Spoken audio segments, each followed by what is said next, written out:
नमस्कार, जय महाराष्ट्र। तर आपला आजचा जो व्हिडिओ आहे आपल्या लाडकी बहीण योजनेच्या अंतर्गत फेब्रुवारी हप्त्यासंदर्भामध्ये जी माहिती मी देणार आहे ती अशी आहे की तुमच्या कमेंट मला भरपूर येत आहेत की ताई वितरण करायला सांगा किंवा फेब्रुवारी आणि मार्च म्हणजे हे 2 हप्ते आहेत ना आपले, आता फेब्रुवारी आणि मार्च, कारण ऑलरेडी मार्चच्या आता जवळपास 10 तारीख आलेली आहे, बरोबर.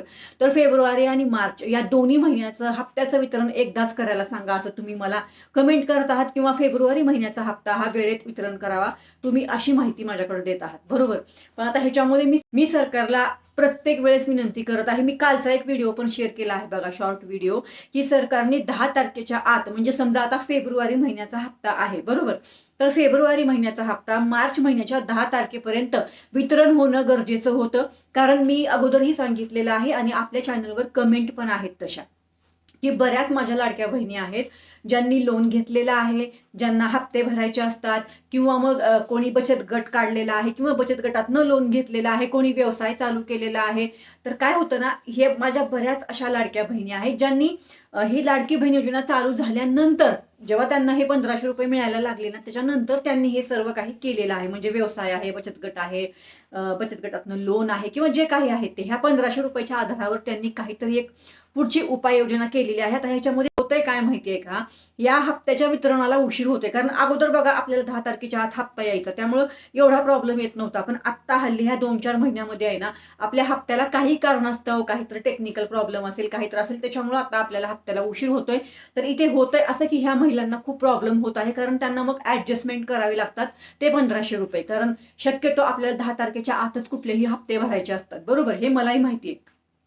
पण 10 तारखेपर्यंत हप्ता येत नाही ना आपल्या योजनेच्या अंतर्गत, त्यामुळे या महिलांना खूप स्ट्रगल करावं लागतं, किंवा ते 1500 रुपये मॅनेज करणं माझ्या बऱ्याच लाडक्या बहिणींना जे आहे ते जमत नाही. ते कुठून 1500 रुपये ऍडजस्ट करायचे. तर इथं खूप गडबड व्हायला लागली. त्यामुळे मी सरकारला परत एकदा या ठिकाणी विनंती करत आहे की 10 तारखेच्या आत जर वितरण झालं तर खूप बरं होईल. भले तुम्ही त्या महिन्याचा हप्ता, म्हणजेच आपल्याला फेब्रुवारीचा हप्ता मार्चमध्ये द्या, पण 10 तारखेपर्यंत वितरण व्हायला पाहिजे असंच मला वाटतंय. म्हणजे ही खूप महत्वाची माहिती आहे. आणि आता म्हणजे आज आहे आपली 10 मार्च, पण अजूनही आपल्याला आपल्या फेब्रुवारी महिन्याच्या हप्त्यासंदर्भात कुठलाही GR आलेला नाही. जसं सामाजिक न्याय विभागाचा GR येतो, महिला व बाल कल्याण विभागाचा GR येतो, किंवा महिला व बाल कल्याण विभागाकडून माहिती येते, अशी कुठलीही माहिती अजून आलेली नाही. त्यामुळं आता अजून किती उशीर होणार आहे या वितरणाला माहित नाही. लवकरात लवकर सरकार तात्काळ हे जे आहे ते वितरण करावे, हेच मी महायुती सरकारला विनंती करते. किंवा जे लाडके दोन्ही भाऊ आहेत त्या दोन्ही भावांना मी आता विनंती करत आहे की लवकरात लवकर हे वितरण करावं, जेणेकरून माझ्या या लाडक्या बहिणींना तात्काळ हे 1500 रुपये मिळतील आणि त्यांचा प्रॉब्लेम सॉल्व्ह होईल. आणि दर महिन्याच्या 10 तारखेच्या आतच हे वितरण व्हावं, ही एकच अपेक्षा आहे. ह्याच्यामध्ये दुसरी माहिती, ज्या महिलांनी EKYC अजूनही केलेली नाही, बघा मी खूप वेळा या संदर्भात सरकारपर्यंत माहिती पोहोचवलेली आहे. ज्या महिलांची EKYC झालीच नाही ना, त्यांच्यासाठी काहीतरी अपडेट येणं गरजेचं आहे. तुम्ही कुठलीही अपडेट द्या, जेणेकरून ह्या महिलांना क्लिअर होईल किंवा यांना क्लॅरिटी मिळेल. त्यामुळे तुम्ही ही अपडेट द्यावी, म्हणजे सरकारने अपडेट द्यावी की ज्या महिलांची EKYC झाली नाही ना, त्या कधी EKYC करू शकणार आहेत, किंवा हे पोर्टल त्यांच्यासाठी चालू होणार आहे का नाही होणार आहे. कारण ही खूप महत्वाची जी आहे ती माहिती आहे. माझ्या बऱ्याच महिला आहेत ज्या हवालदिल झालेल्या आहेत, त्या पात्र असूनही त्यांचा जो आहे तो लाभ बंद झालाय. त्यामुळे त्यांना टेन्शन येत आहे की त्यांना हप्ता मिळेल का नाही इथून पुढे, कारण त्यांची EKYC झालीच नाही तर हप्ता कुठून मिळणार आहे. ही सगळ्यात महत्वाची अपडेट आहे. ह्या 2 अपडेट आहेत माझ्या आत्ता, जे मी सरकारला विनंतीच्या आधारावर हा व्हिडिओ शेअर केलेला आहे. आणि तुमच्या कमेंटवर माझा हा आजचा व्हिडिओ आहे. असेल तर तुम्ही सुद्धा आपल्या व्हिडिओला शेअर करत जा. व्हिडिओ शेअर करणं खूप गरजेचं असतं. तुम्ही बघून सोडून नका देत जाऊ, कारण आपलं काम हे ऑफिशियल आहे आणि आपण सगळी खरी माहिती देत असतो आणि आपण स्वतः सरकारशी कनेक्ट आहोत. आपली सगळी माहिती सरकारपर्यंत पोहोचत असते. म्हणून तुम्ही सुद्धा आपल्या व्हिडिओला शेअर करणं ही तुमची जबाबदारी आहे. जसं माझी जबाबदारी आहे ना तुमची माहिती सरकारपर्यंत पोहोचवणं आणि सरकारची माहिती तुमच्यापर्यंत पोहोचवणं, तसंच तुमचीही जबाबदारी आहे की आपले व्हिडिओ शेअर करणं. मी शेअर करू का असा विचार नका करत जाऊ, ह्याला एकही रुपया लागत नाही, बरोबर ना.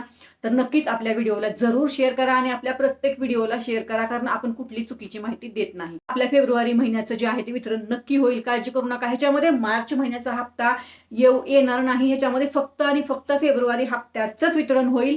आणि समजा जर मार्च महिन्याचा GR त्याच्यामध्ये आला तर मी तुम्हाला सांगणार आहे, काळजी करू नका. आपलं आता सध्या अधिवेशन चालू आहे मार्च महिन्यामध्ये, बरोबर ना. पण आता सध्या ही तुम्हाला माहिती महत्वाची होती की फेब्रुवारीचा हप्त्याचं वितरण कधी होईल, तर लवकरच आपल्या फेब्रुवारी महिन्याच्या हप्त्याचं वितरण नक्की होईल. ह्याच्यामध्ये पेंडिंग हप्ते येत नसतात, हेही लक्षात घ्या. नाहीत आणि ही जर माहिती तुम्हाला कोणी देत असेल तर ही चुकीची माहिती आहे. कारण समजा आता तुम्हाला पेंडिंग हप्ते जर येणार असतील ना, तर सरकारकडून त्याच्यावर माहिती येईल आणि त्याच्यानंतर पेंडिंग हप्ते मिळतील. हा सगळ्यात महत्त्वाचा मुद्दा आहे. त्यामुळे कुठेही कन्फ्युजन करू नका. बाकी सगळी माहिती तुम्हाला दिलेली आहे. तुमची ई-के-वाय-सी बरोबर आहे, तुम्हाला हप्ता येणार आहे. तुम्ही पात्र आहात, तुम्हाला हप्ता येणार आहे. तुम्ही आता जानेवारीमध्ये ई-के-वाय-सीची दुरुस्ती केली आहे, फेब्रुवारीचा हप्ता तुम्हाला येणार आहे. काळजी करू नका. बाकी सगळे अपडेट तुम्हाला वारंवार मी देतच आहे. लवकरच आपलं फेब्रुवारी महिन्याचं वितरण होईल. मला असं वाटतं माहिती समजली असेल. धन्यवाद. जय हिंद, जय महाराष्ट्र.